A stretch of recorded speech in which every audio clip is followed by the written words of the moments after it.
Welcome to LOA Today. I'm Walt Thiessen. With me today is abundance teacher and money coach, Jody Lynn Craven. This is your daily dose of happy. We are so happy you decided to join us today. Jody Lynn, I think I told you my ex-wife, who I've been divorced for almost 3 years from, is a former psychotherapist. She has her master's in marriage and family therapy. She did a lot of work with people who had substance abuse issues. And we've had a number of people on the show over the years who have helped to deal with the topic from a number of different angles. I think today's the first day we actually had a Reiki master who's going to be talking about alcohol issues. So, okay, there's like the new ground that we're covering for today. Are you ready for this one? I'm ready. You're ready. Okay. All right. So let's go. So her name is Lauren Fay. And Lauren, first of all, welcome. How are you doing today? Hi. Thank you. Doing great. Thank you for having me today. We're glad to have you. You got to give us a little bit of a background. Tell us how you ended up doing. Well, I'm not going to quite put together the Reiki with the alcohol just yet, but how you end up in the alcohol circle, because that's always where we have to start finding out what the crash and burn was that led to the flight of the Phoenix afterward. And there was a Phoenix. So the Reiki is a big part of the story, but it's part of the end of the story. So we can save that. Yeah. Well, my life was really built around secrets. On the outside, I was the picture of discipline. I was a Navy officer's daughter, high achieving student, a polished professional. I was a collegiate athlete, all of these things that seemed like everything was going really, really great in my life. But behind closed doors, I was dating a drug dealer. I was addicted to alcohol, and I was spiraling into a spiritual bankruptcy that made me not want to be alive anymore. And so that was the moment. That was my turning point when I realized that I was so soulfully defeated that I didn't even want to be alive anymore. I got sober. And for me, it was on the traditional path that we might know today, but it also was on the non-traditional path with the energy healing and whatnot. So it really just was a combination of a lot of mistaken beliefs, a lot of disserving patterns that I drank over, and of course, that's all in hindsight. You don't really know what you're drinking over while you're drinking over them. But now that I know that, it wasn't necessarily one thing or one big event. It was an accumulation of a lot of little things that felt really, really big in my body. And alcohol was a very effective tool to turn down that noise. But as we know with alcohol, it's not actually an effective tool. It works and then it doesn't work, and it makes everything way worse. Oh yeah, that's true. Yeah. Well, and to be fair, you did know to a certain extent. You said you were living with a drug dealer. I know what that's like. Yeah. I had it kind of thrust upon me my freshman year of college. I ended up getting thrust into a room with 3 guys, 2 of whom turned out to be the biggest dealers on campus. So I have a sense of what that's like. It is a shock. Yes. And especially when it's thrust on you, like, what the heck happened here? I don't understand. Yeah. And he came later in the picture. The alcohol, I'd already had this love affair with alcohol for a decade by the time he came into the picture. And that's when I was at my bottom. We were dating at my bottom. And the bottom flew the door open for me to come out. I think it's fascinating how there's a pattern that happens. The pattern is we all have different levels of how far down will we go. Everybody has like a different limit, if you know what I mean. And once you reach that limit, then all of a sudden you make a decision one way or another.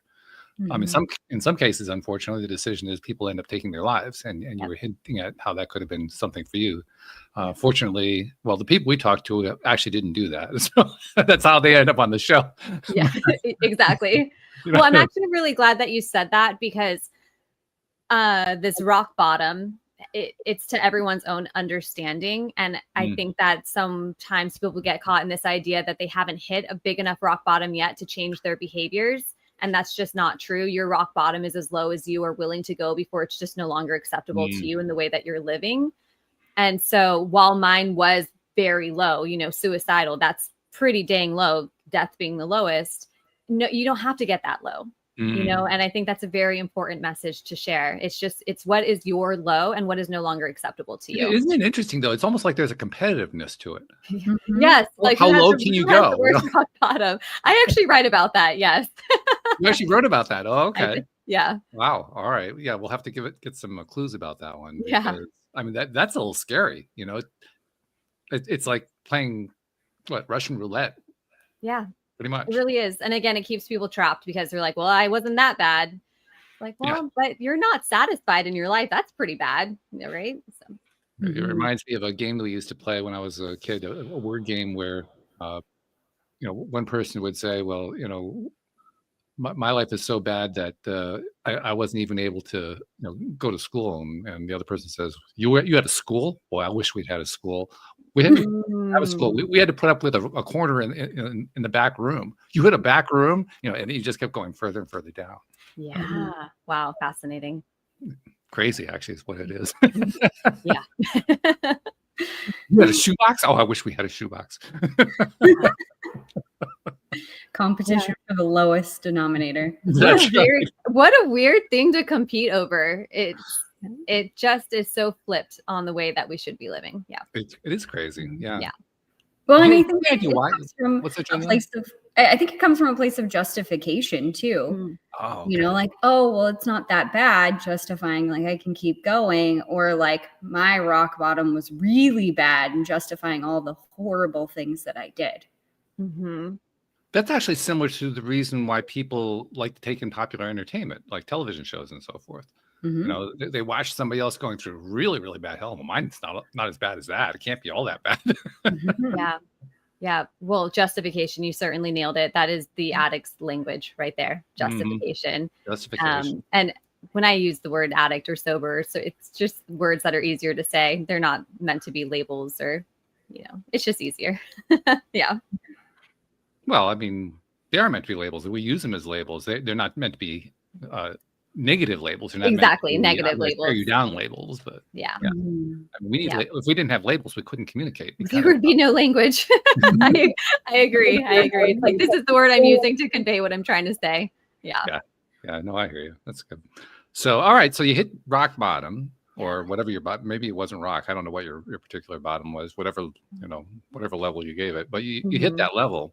Yeah. And then you realize that wasn't where you wanted to go.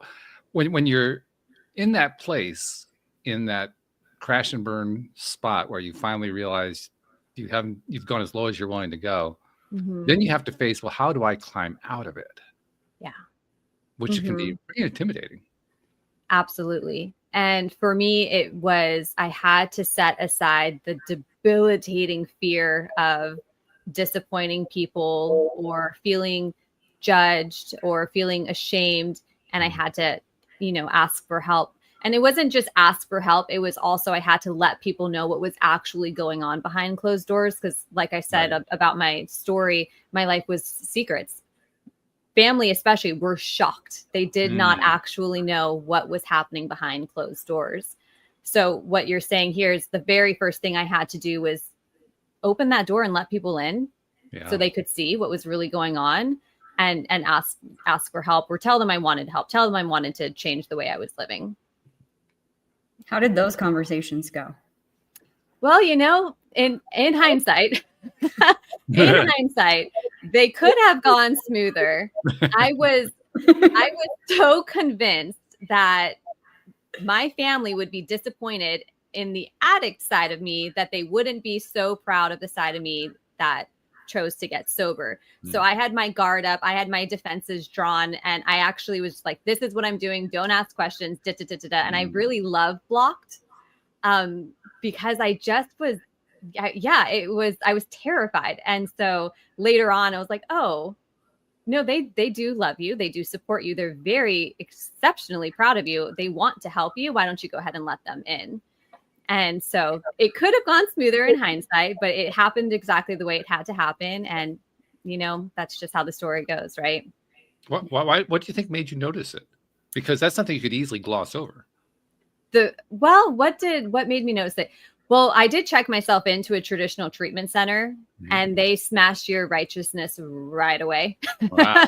So actually, I can tell you exactly what made me soften. It was when my counselor on my very first day asked me how my drinking impacted other people. And I was like, the audacity of this woman to ask me how my drinking has impacted other people. Let's talk about all the things they've done to me that caused me to drink. Yeah. And that got flipped on its head real quick. And I was humbled. And slowly but surely, I was able to see that I really pushed away people who would have been there to help me if I had just let them in. Yeah. Yeah. But it's always hard when you're facing that, trying to deal with, here's what's really going on that I've been burying all of this time.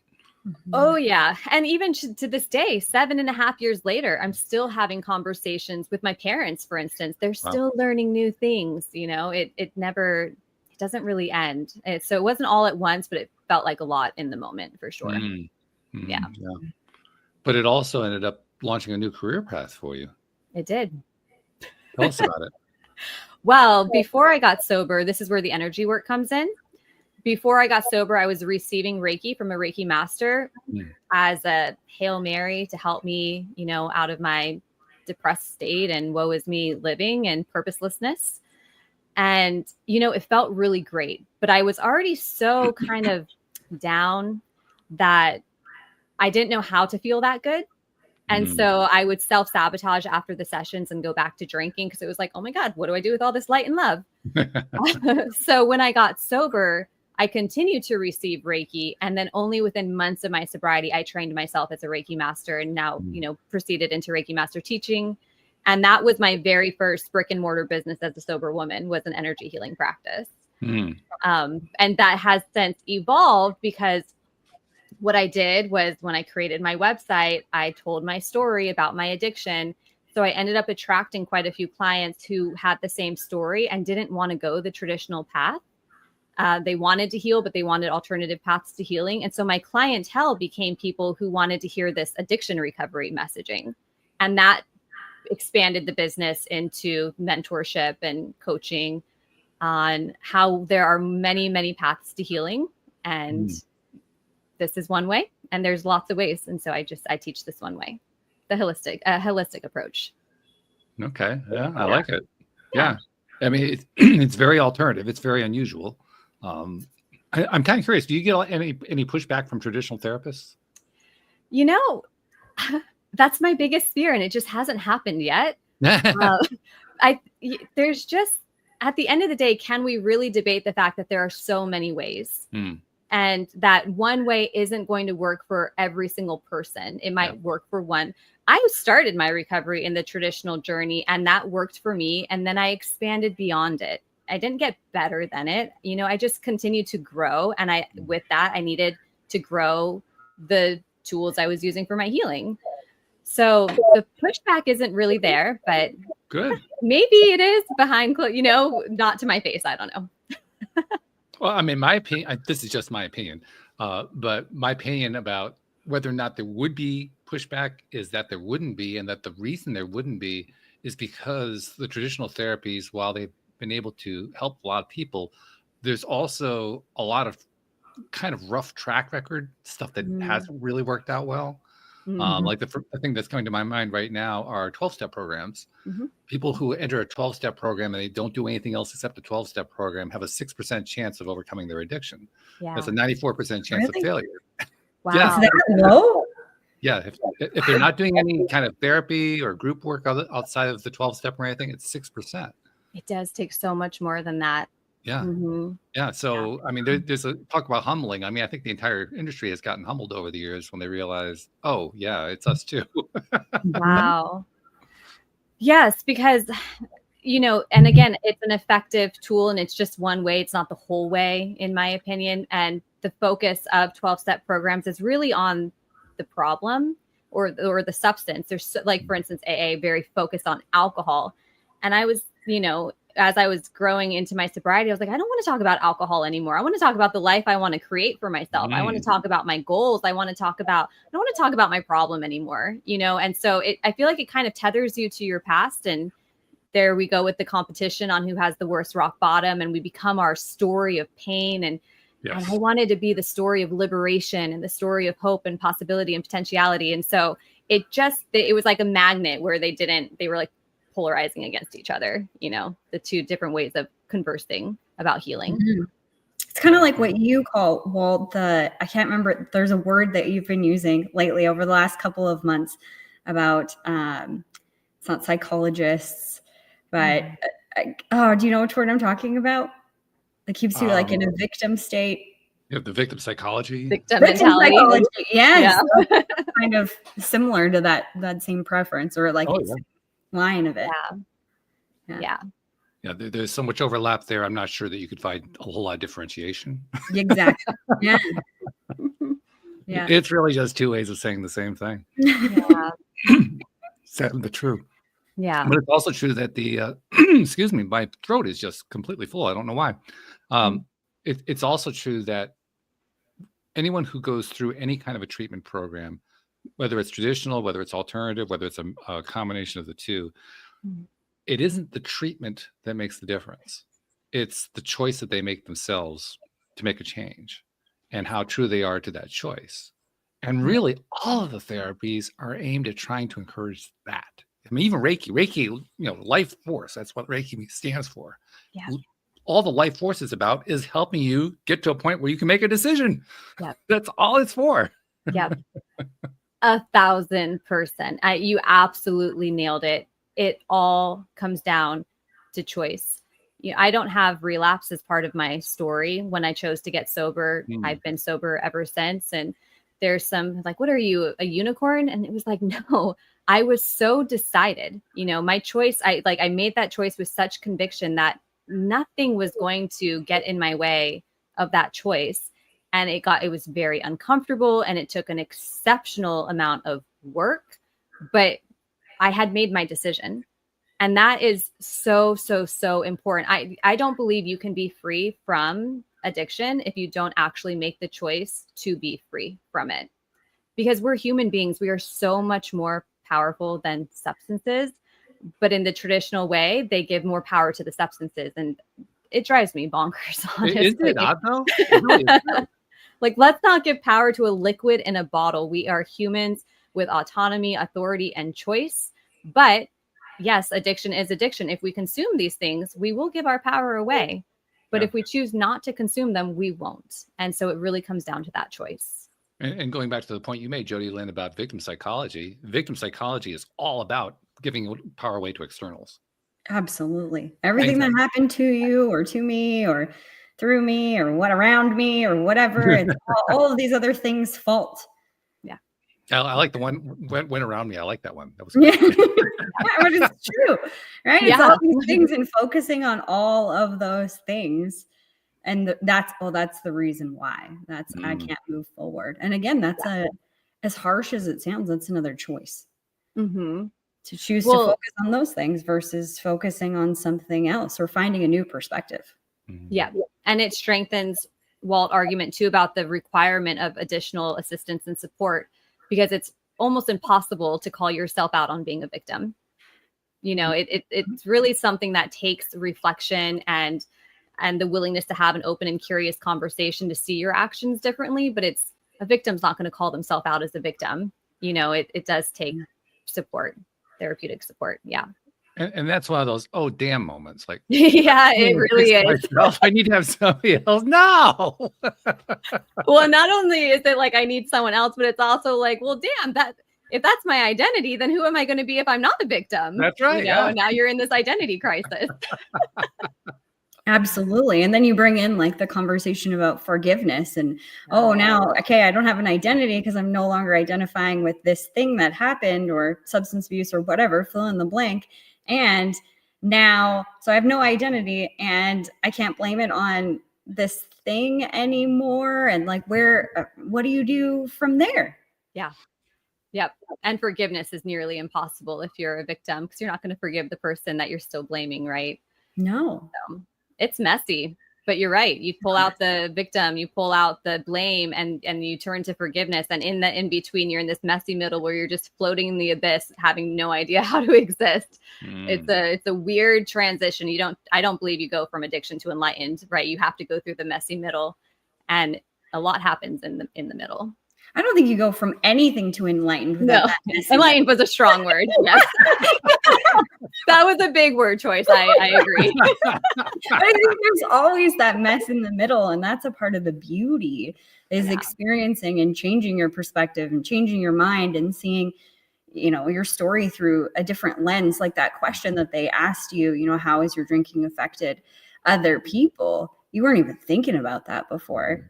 You didn't even want to think about that. That's a part of the layer though, right? It's a part of the layer. That's one thing that is often said about addiction is, the addict thinks about themselves, a lot of self-centeredness and selfishness. And I don't disagree with that. We really just think about what our problems are and how our lives are falling apart and how, all the bad things are seemingly happening to me. And it's just me, me, me, me, me. It's all about me. So but then it also transfers, and this is just my experience, it also transfers to the people around the addict. Like, because my mom was an alcoholic, then this, or because of this. And yes, I see what you're saying. Yeah. I had a very frank conversation with one of my siblings actually this summer. My mom is an alcoholic, and she was an alcoholic, like would drink a 40-pounder of whiskey a day, kind of alcoholic, like very devout. That's a large quantity. Yes. She was able to drink. But I don't really remember a lot of it because it was when I was a child, and I remember bits and pieces and whatever. I'm worried about that. She doesn't remember a lot of it either. Exactly. I wasn't going to say that, but you said it. I would agree with you. I don't know how you function. Like I used to be able to drink a lot more than I do now, but I have like 2 beers and I'm like, woo! Yeah. One shot, like, oh God, we're not going down the right track here. But it's interesting because, my mom was sober for a really long time. And then she started drinking wine and whatever. And she never went back to hard alcohol, but she was drinking wine for the last several years. And at the beginning, it bothered me. Like I would just tear a strip off of her every time I saw her, grab wine or like whatever. I would just be angry. And I don't even really know how I worked through that. I'm not even really sure. I think it was the bigger process of working with my relationship with my mom, because it wasn't good for a long time in our lives. We didn't get along. We always butt heads, and she would pick on me, or I felt like she was picking on me all the time. And I made it my mission, over the last decade, really, to switch that, to change that, to see a different perspective, to fall in love with her again, the things that I could love, and let go of the things that I couldn't change. And that melted away. And this summer, I was having a frank conversation with one of my sisters, and she said, I just can't be around, mom when she's drinking or she's like that, or, whatever. And for me, from my perspective, I said, whether this is right, wrong, or indifferent, but I said, you need to disconnect the button. For me, it was a choice of, I want her in my life. She doesn't drink like she used to, but she's a 75-year-old lady. So she has a glass of wine.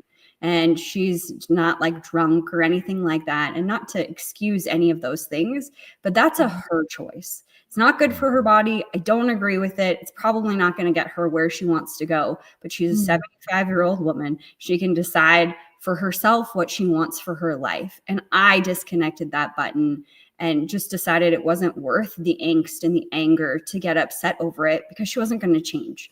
She's not going to stop. For me or anybody else, that's got to be her choice when she's ready again to completely let go of it. And I said that to my sister, and she did not like that. It reminds me of a line from a movie. I don't even remember what the movie was, but it was a movie where there was an older woman and a younger man. They weren't romantically involved, but they were in some way connected to each other. And the younger man makes a comment about the older woman's drinking. And to use your mom's example, because she's 75, are you going to tell a 75-year-old woman how to drink?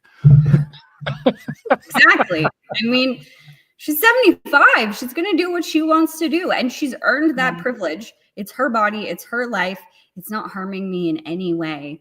And maybe the perspective is different for my sisters because they're older than me and they saw different things and whatever. But for me, my mom and I had a lot of hurt between us. And I chose to let those things go, to see all of the beauty and a different perspective, and choose that even when she says some things that I don't like or does some things that I don't like, I immediately go to her heart and her soul as a soul on this earth. If she knew how much that bothered me or that hurt me, she probably wouldn't do it. She wouldn't do it. I know that. She's got a big heart. So that helped me just let go of it and just let her live her life and live her own choices. And instead of just getting upset because getting upset was getting me nowhere. Like, yes. You wouldn't care. Okay, you're mad at me. Whatever. You didn't care. So, yeah, your perspective is so beautiful, and it's just one option, right? There's maybe like a sister, for instance, who maybe still feels the hurt or the pain and isn't where you are yet. But I think the one guiding question is, how do I want to feel? Like you yourself, how do I want to feel? And what do I need to do to make sure I feel that way? And for you, it was disconnecting the button. Is that the word that you used? And that's exactly what you needed to do to make sure that you were able to be in love with your mom and be in peace with your mom. And I just find that to be extraordinarily beautiful and brave. As well.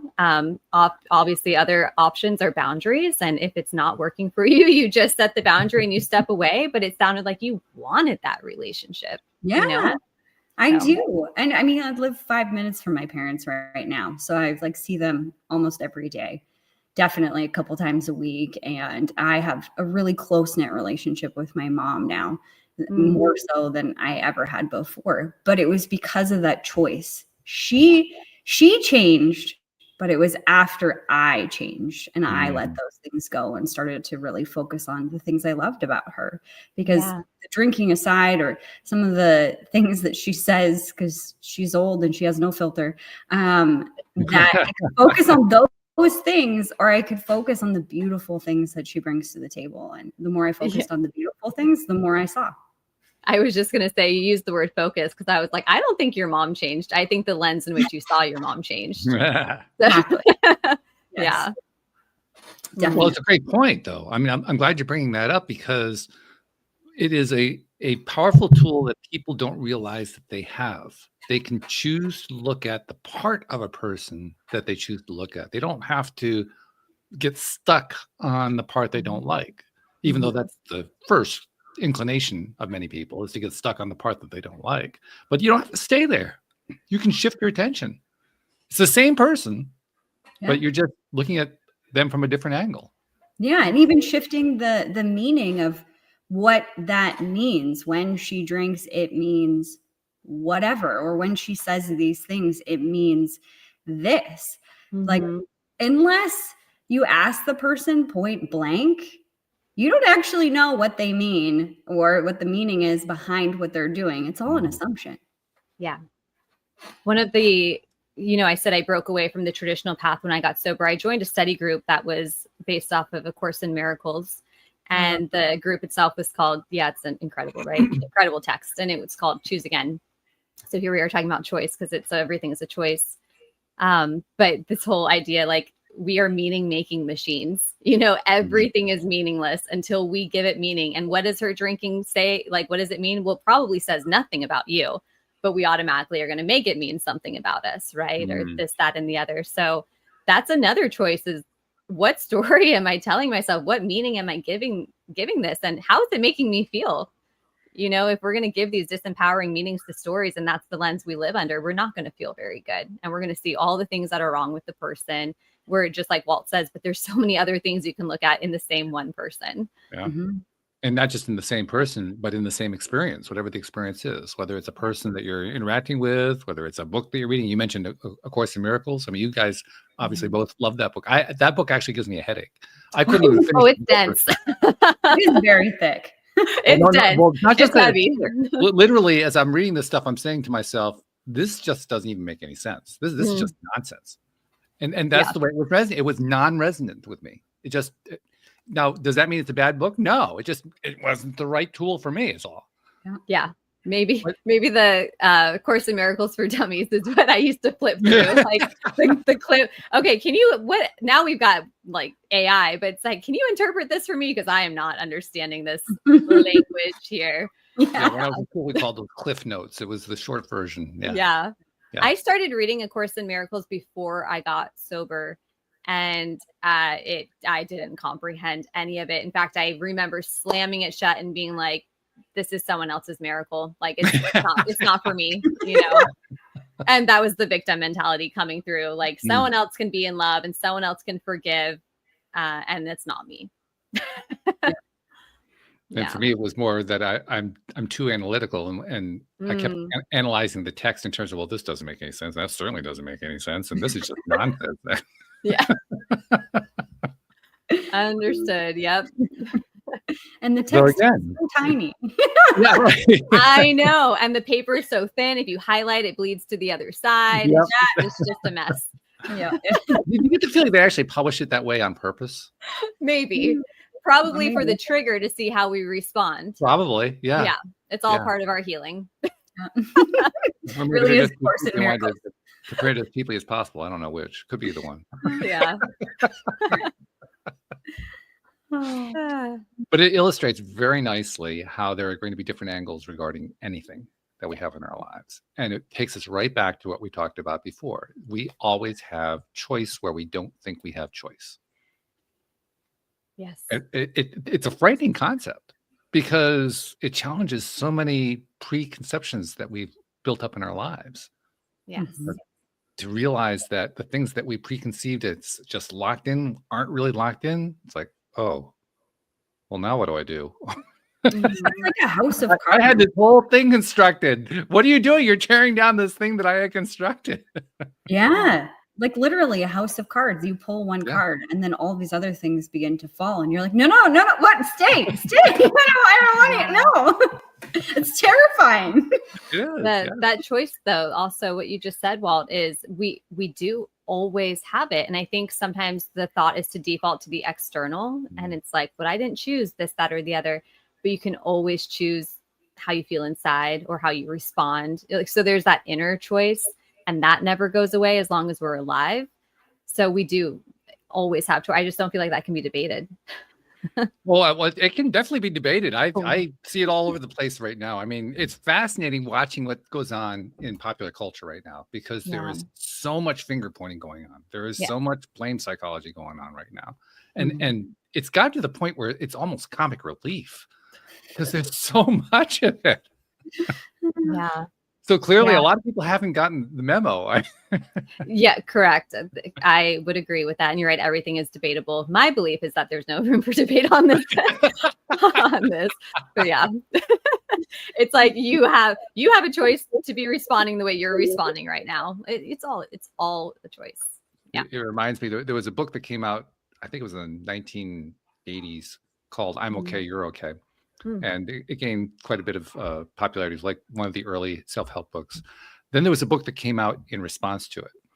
And I like this one actually better because it was entitled, I'm Okay, You're Not So Hot. I'm okay, you're not doing so great, though. I haven't heard of those ones. Did you read it? And it was actually a very funny book. That second one, it was a very funny book, and it really it pointed you right back to the "I'm okay, you're okay" concept, but it kind of came in through the sarcastic back door. It was very helpful in that way. Yeah, there's a book that I read when I first started my business. It was called "Time Is Not the Problem, You Are." So a similar concept of using that sarcasm to be like, oh, yep, he's right. It's it is me. It's my time management. Yeah. When you're working with people and you're a coach, let me not define. You define yourself. Do you consider yourself to be a coach? Yes, I consider myself to be a holistic, alcohol-free empowerment coach and mentor. So both a speaker, author, Reiki master. So when you're working with your clients, I imagine the people who are coming to you have already made that decision we were talking about. So that kind of smooths some of the waters. But there's got to be some times where you're contacted by somebody who hasn't quite made that decision yet. And now you're dealing with all these little issues we've been talking about here. Yeah, I would say for the most part, and I work with women. So for the most part, the women who come to me are more in the decision than not in the decision. Perhaps they're not 100% there. And that's why they're seeking coaching and mentorship. They just need someone to maybe like kind of pull them the rest of the way through. My coaching and mentorship doesn't align with someone who is not decided. My job is not to convince anyone. And I'm not out here on an anti-alcohol message. I'm truly out here on if a woman is not satisfied in the way she's living and she's identified this thing to be one of the problems, and I am here to help her eliminate that problem, right? And create the identity on the other side of alcohol, because that's one of the biggest issues is the identity shift. It's like, who am I?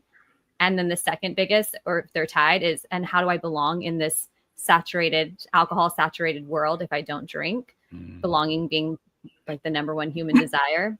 So I do work with women who are mostly, yes, I would say mostly decided. And if they're not, there's other resources. I point them in different directions. And if they're physically addicted, it's absolutely outside of my wheelhouse. That's not my lane.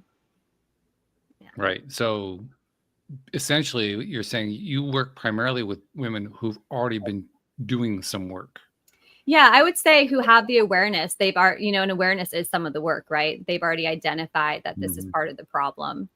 So they're starting to open their eyes a little bit more, asking themselves the tough questions, getting brave by admitting some things out loud. Because some of the times I get on the phone with women and I'm the first person they're saying any of this stuff to. So they've got that bravery coming through. Yeah. I have a question that's been rattling in my head and I keep resisting it and it keeps coming back. That's why your throat's blocked. Yeah, maybe that's what it is. Well, the reason I'm resisting it is it has stereotype built into it, and I always resist That's inevitable. Yeah. Yeah. But I'll bring it out anyway. It comes out of, I saw a comedian doing her shtick, and I don't even remember what her name was, but she did this thing. She was trying to describe the differences between how women are involved in a relationship and how men are involved in a relationship. And the core of her thesis, I mean, she's doing comedy, obviously, but we'll call it a thesis, is that women focus on 15 things all at once. And they're trying to bounce back and forth among all of them, whereas men are on one thing only. Now, I think that's too much of a stereotype, but I'll go with it for the moment. And like, I don't remember what her jokes were specifically, but they'd be along the lines of laying out a woman who's focused on this and this and this and this and this and this and this and this, and the husband saying, "Oh, please pick something." It was that kind of a comedy routine. Yeah. And there's, I mean, I don't think you necessarily have to associate that as just being women or just men, but I think it probably applies across the board. But nevertheless, it's a useful dynamic. Because when we talk about anything related to not just addiction, but making choices around addiction, one of the first things people are going to do is they're going to bounce around. I don't care if you're a man or a woman, it's going to happen. You're just going to, because you don't really know what you trust yet. And you know what people recognize as the stuff that everybody does. And you have certain beliefs about whether or not that stuff is actually going to work for you. And to some degree, this one might, and the other one might not. And Uncle Henry did something that didn't work at all. And, we have all these preconceptions built up in our minds about how all this is going to play out. Even when we have no idea how it's going to play out, it's not surprising we end up bouncing around in 15 things at once because we're trying to find that path. I mean, Jody Lynn, you and I talk about it a lot. We talk about how it's important to try things to find out what your modality is that works for you, what processes work best for you. But it's also the same kind of issue, Lauren, when you're dealing with, how am I going to deal with this addiction that I've been wrestling with all these years? Still trying to figure out what's my path. Yes. Yes. Really, when we identify a problem, it's never just that one thing. Right. It's going to swing open the door and suddenly you'll start to see other areas in your life that aren't working. So that's one example of 15 things at one time. And when it comes to the work I do with women, I'm like, let's just stay here.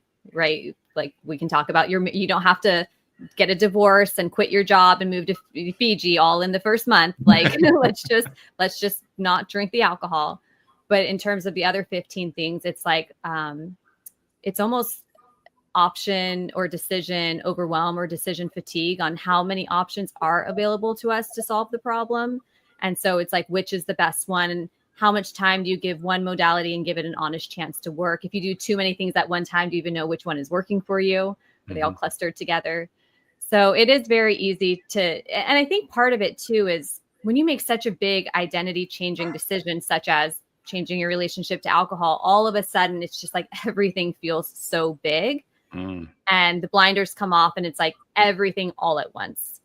And it really is, it really is just managing expectations and practicing patience, which is, like a 4-letter word to a lot of people. And just taking it one step at a time. And I know that like in the traditional rooms, they say one day at a time. And sometimes it's 1 minute at a time, one choice at a time, one tool at a time, one conversation at a time. And it's like, just let's focus on the micro shifts and not the big macro picture. Yeah, you're reminding me of something that my ex would tell me about. She obviously she couldn't tell me about specific clients, but she would tell me things that would happen.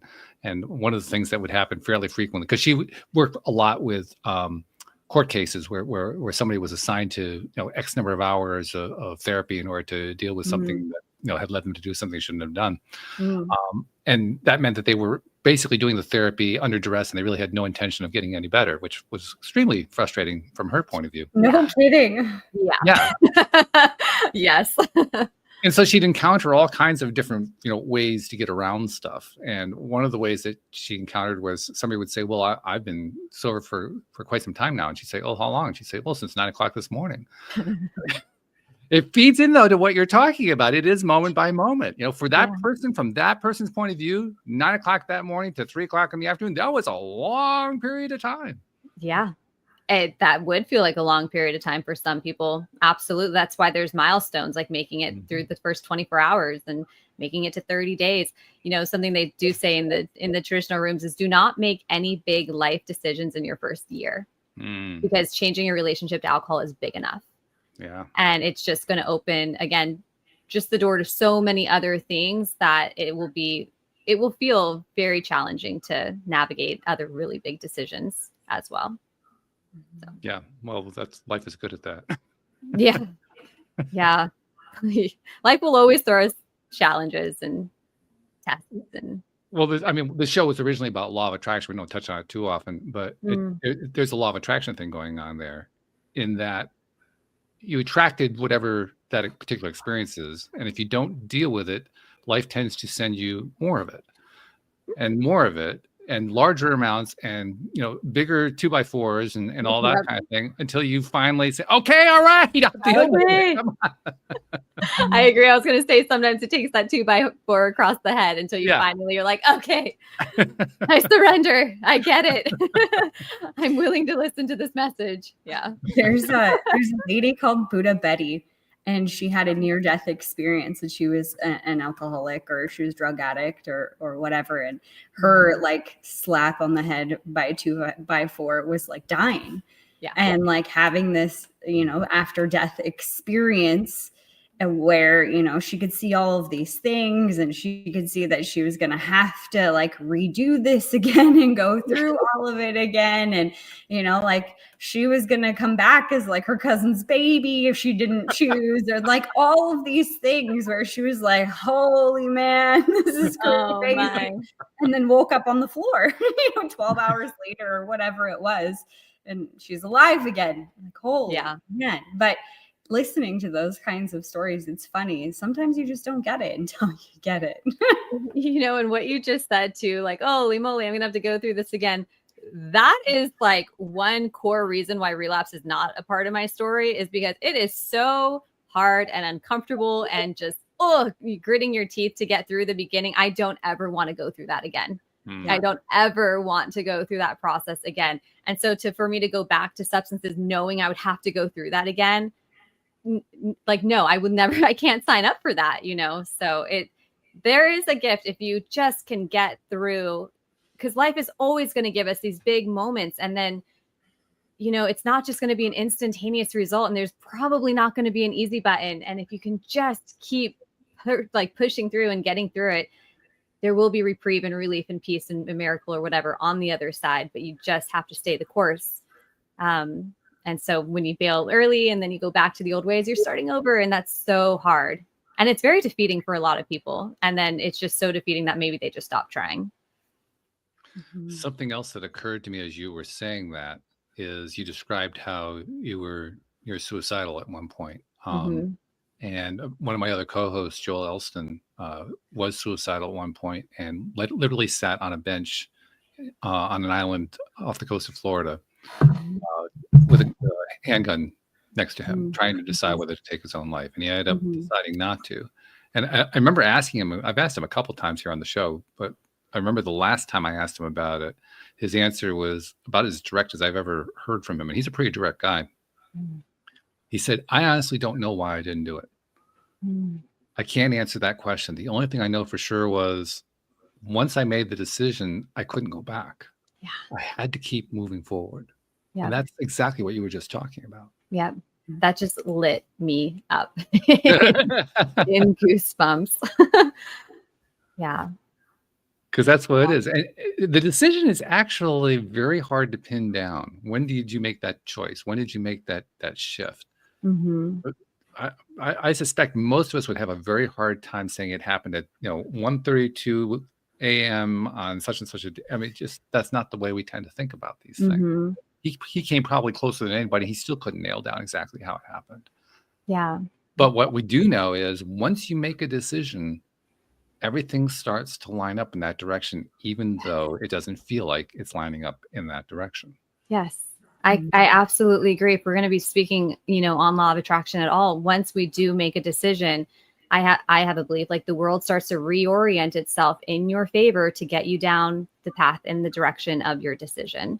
Yeah. It might not be perfect. It might be hitting road bumps and taking lefts and rights, but not may. It will. It will not be perfect, and you will hit road bumps.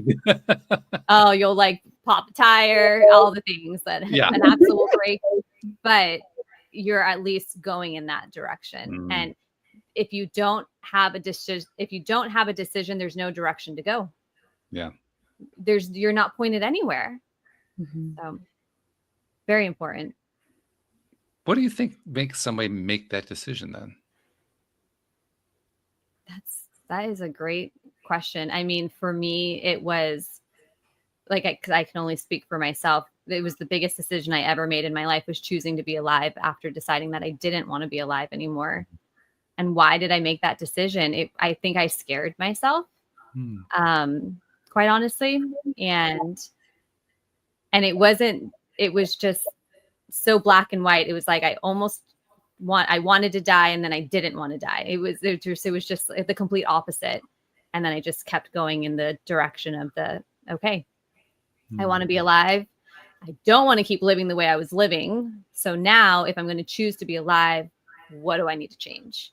And that was like the thought process. But yeah, I don't know if we can nail down how someone makes the decision. It's probably deeply personal and it's obviously going to be very different for everyone.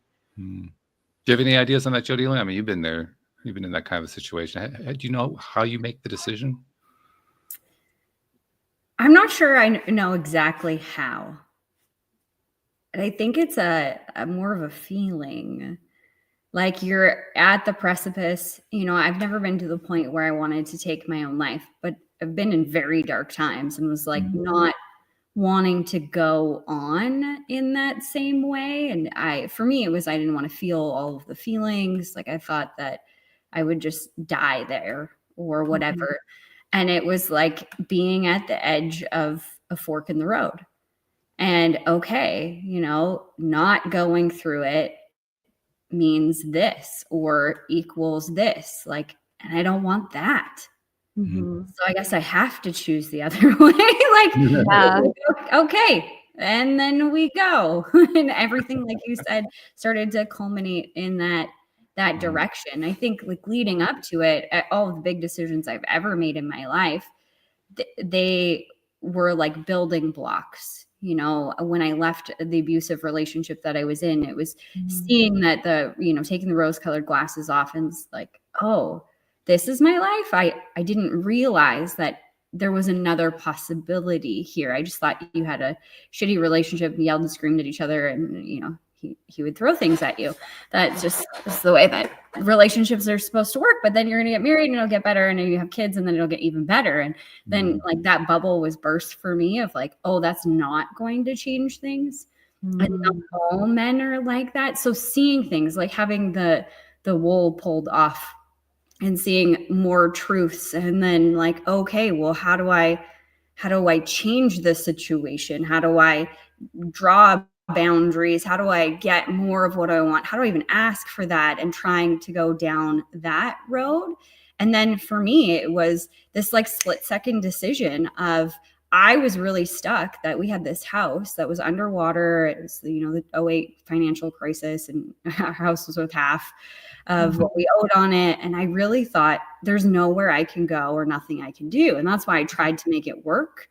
for a while was like, okay, well, you just make this work and because you're stuck here. And then it was my dad when I said to him, like, I can't, go anywhere because of this house. And he said, it's only money. You can go and make more. It was just that 1 second of a conversation where I was like, really, you can? Oh, I guess you could. I never thought about that. Okay. And I literally made the decision right then and there. Okay, I'm going to leave him. And my dad's like, really? Are you? Yes, I am. Well, when? Well, like tonight. And he's like, okie dokie. And then he put a phone on it for me because he was worried about my safety and all of that. But so then it was real. I'm like, okay, this is what I'm doing tonight at like 6:30. I'm going to be breaking up with my boyfriend and I don't know, moving with my brother or my parents, or like, I didn't even know where I was going to go live. I didn't know what was going to happen next, but it was kind of building. It built for a while. And then it was like, this makes sense. Let's go. What you were talking about, though, in terms of how you made the decision, it reminded me, I don't have a clear answer on it either. The closest I've come to an answer is I associate it with the same question about why is it we come into this life in the first place? Because to me, there's a lot of overlap there. And the best answer I ever heard for why we come into this life in the first place, why do we put up with all the pain and suffering? Why do we put up with all this stuff? Is answered by, what does chocolate taste like? What does red look like? All these things that you have to be in a physical, biological body to experience. It's the only way to experience them. That's why we come here. And I think on some level, that's the source of the decision. Like, oh yeah, I don't know what the thing is. That it's going to be a different thing for every person, but they're going to find one thing that says, I want to continue to experience that, whatever that is. I think that becomes a source. I mean, that's my opinion. I don't know for sure, but that's the closest I can come to identifying what makes the difference. Yeah. When Jody Lynn was speaking too, like there's something precedes the decision. And before we make the decision, I believe we have to have even the slightest bit of belief or willingness to believe that there is an option or a new way or a new direction. And if there isn't that, then why would we make the decision? And so it's like the decision comes after the belief that a new way is possible. And it not necessarily is going to be some white light, moment, but it most certainly is a divine intervention with yourself, because it's the shift in perspective where you didn't believe and now you do. And because of that, you make the decision. And I don't think it even has to be big. I think it's just that little energetic exchange. And then you decide. Which I would argue is big. Bigger than anything. It gave me my life back. Yeah. Yeah. Yeah. I mean, we attribute it as being a small energetic shift, but as you pointed out earlier, we're incredibly powerful beings. A small energetic shift for us can move a mountain. Literally move a mountain. Yeah. Yes. I mean, those energetic shifts they don't have to be big. There doesn't have to be any drama in them. Get a little vibration going, you won. No drama? What? Everything was drama. It's really funny because one of the things about sobriety that just throws people in it is you're so used to being either really, really high or really, really low. And then when you're just coasting in this neutral zone, it's like, what do I do? Yeah, right. There's no drama, there's nothing is going wrong. It's such a bizarre place to be. You're looking for the other shoe. Oh yeah, always. All the time. Yeah. It's bound to drop. It's got to drop at some point. It's got to drop. I'm so used to it. Yeah. And then you learn like, oh my gosh, it's actually possible to exist without the shoe dropping. Like, oh my God, it's possible. Yeah. One of my coaches way back in the day, she had a coach. That was one of her biggest fears, is the other shoe is going to drop. And he made her nail a shoe to the ceiling. So that she could look at it every day when she woke up and see like the shoe hasn't dropped. Yeah, it's still there.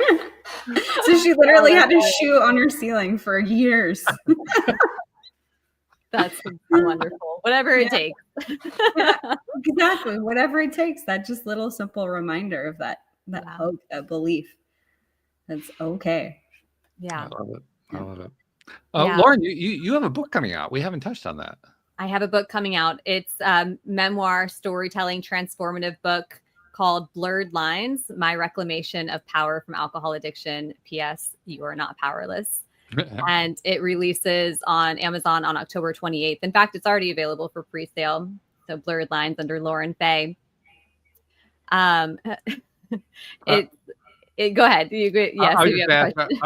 One of the common themes is I never intended to write a book. Did you intend to write this book? Yes. Oh, you did? Okay. Yes. I kind of always knew in my sobriety journey that I would write a book. My journey has really been blogged through my Instagram since the very beginning. I came out on Instagram as a sober woman, and I've just allowed people in on my journey from the very beginning. So I did know, but I thought I was going to write a coaching book. I didn't know I was going to spill out all my dirty little secrets. So I started writing it last August, and it just, I was writing it as the coaching book, and it just took new form. And I was like, okay, this is where we're going. And it was a spiritual experience, to put it lightly. It took me to the highest highs, the lowest lows. It cracked me wide open. It was so painfully challenging and liberating and scary, all of the things. And so I knew it was, the mission of the book was bigger than just the book. It was, for me as well. But in it shows the downward spiral, the habits that I formed, the seduction of the alcohol in my life. And then it shows the reclamation of power. And rather than just telling the reader what the lessons are, I share it through story. And I'm going to turn it over, and the reader can come up with their own lessons and hopefully maybe see themselves in the pages and have, again, that little bit of possibility or, potentiality open up inside of them for something new, for a new way. Which ultimately is the best way to write a book anyway, telling a story. Yeah. People love storytelling. And just an academically written book. Like, I know. Please, and now there's just so much information out there. It's so easy to get the information that we're craving story more than anything. So absolutely true. Yeah. Yeah. So it's a raw, it's vulnerable, it's exposed, and it is going to be released, and I won't have any control over it. And that has just been, what a lesson. How does that feel right now? Because I've been in that spot too. I think Jody Lynn has too. What does that feel like to you right now? Oh, to me or to Jody Lynn? Well, to you, yes. About what does it feel like to release the control? Yeah, and it hasn't actually totally been out there yet. So you have that opportunity to feel the dread. Yeah. So actually, if I'm being completely transparent, what it feels like right now is exhaustion, because I've been fighting it for so many months. Oh, yeah. And the fear has been so big. And when I finally hit that neutral zone, my body's like physical body, emotional body, mental body are just tired. So I do feel very tired right now because of the fight that I've been fighting for so many months. And I'm sure the fear will come back up on October 28th when it actually is delivered to people's Kindles. But I think ultimately I've made peace, and I do really feel the mission is bigger than my fear. Okay. So it sustains you that way. Yeah. That's a good thing. Yeah.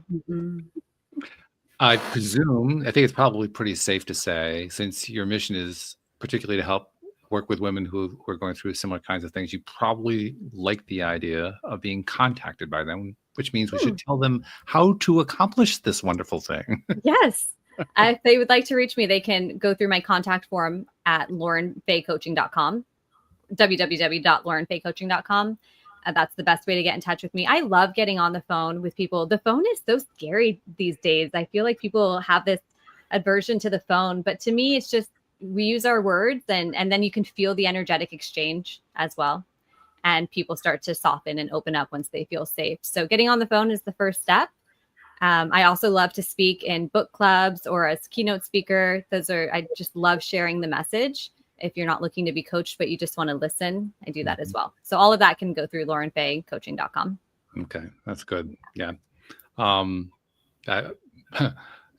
We could do another hour, because I'm thinking right now about how, well, yes, the whole thing about telephones, and now texting has kind of knocked that out. So telephones, you don't make a phone call anymore. You're invading somebody's privacy. It's a completely different mindset from what it was 50 years ago. But we could do a whole thing on that. Unfortunately, we're down to like a few minutes, so we can't really do it. I know. It is scary, but I think that it reminds me of the first time I actually did go to an AA meeting, and I said out loud what I'd never said before. And I don't think it matters where you go. It's just the action of actually saying it out loud and being held, and then smashing that fear of the judgment or the shame that maybe you receive if you say it to the wrong person. And so when you find someone who can say, I know, I have been there, I get it, you are saying it, to a person that's able to hold you in a lot of compassion and empathy and understanding and love. Very important. Very, very important. Yeah. Good stuff. So Jody Lynn, I got to come to you next, as I always do, to kind of tie this all together with a bow on top. I don't think this one's going to be a hard one for you. I may be wrong, but I don't think this one's going to be difficult at all. This is going to be an easy one. I think we've gone a lot of different places in today's conversation, but I think it's so incredibly succinct that, Lauren, you talked about on your journey, you were hiding all of these secrets. And where we ended in our conversation today, and the big plug essentially for your book, October 28th, the big day when it comes out, is when you're finally releasing that burden and spilling all of your secrets. And I think it is so in alignment with what you are teaching, and you're so incredibly brave. And I want to thank you for your message today on the choices that we have. We always have the choices. We always have the opportunity to have a different life if we choose to focus on different things. And thank you for the message of bravery and hope and belief that there is something around the corner, that there is light at the end of the tunnel, especially with this journey and everything that we go through. So thank you for that message today. Thank you for the recap. That lands. That lands really, really powerfully. Thank you so much. And to both of you for having a platform where the message gets to go bigger, right? It gets to go out. And that's absolutely incredible. So thank you for being of service in that way. Well, we have so much fun doing it. I mean, I can tell it was a blast for a reason, because it's so fun. It's enjoyable to do this kind of thing. Yeah. It's much better than the fake kind of drama. This is like the real drama. The drama that doesn't have to be super dramatic, but it's dramatic, and then it leads to a conclusion like, oh, I didn't expect that one, but okay. That's cool. Yeah. It's good stuff. Thank you. One other thing that we like to do at the end of every show, and something that I noticed a few years ago, because now that we are in the 21st century, I mean, you mentioned how you did your Instagram journey. You're sharing the story through Instagram. That's just one of the many ways that we are able, through the amazing technologies we have to deal with, to put messages out there and to share what we're going through. And especially those of us who've come through the other side and had some amazing transformation. And we want to tell everybody, oh, you got to try this. This is so cool. You got to do it. Check this thing out. This may really work for you. And so we do podcasts, and we create Instagrams, and we do postings on Facebook, and we do TikToks, and we do all this other kind of stuff. And people are listening and reading and watching and paying attention to it and getting benefit from it. And many of them, we never even know what happened with them. We don't even realize, we don't see it happening. We don't experience what they're going through. And so it kind of gets dismissed. And I said to myself, we shouldn't be dismissing that. So Lauren, on behalf of those people you've never met, never seen, never will meet, never will see, we've been helping in ways you didn't even know about, on their behalf, thank you for what you're doing, because you're making a difference in this world. Thank you so much. Yes. And thank you to our podcast listeners everywhere. We'll see you all next time here on LOA Today. Goodbye, everybody.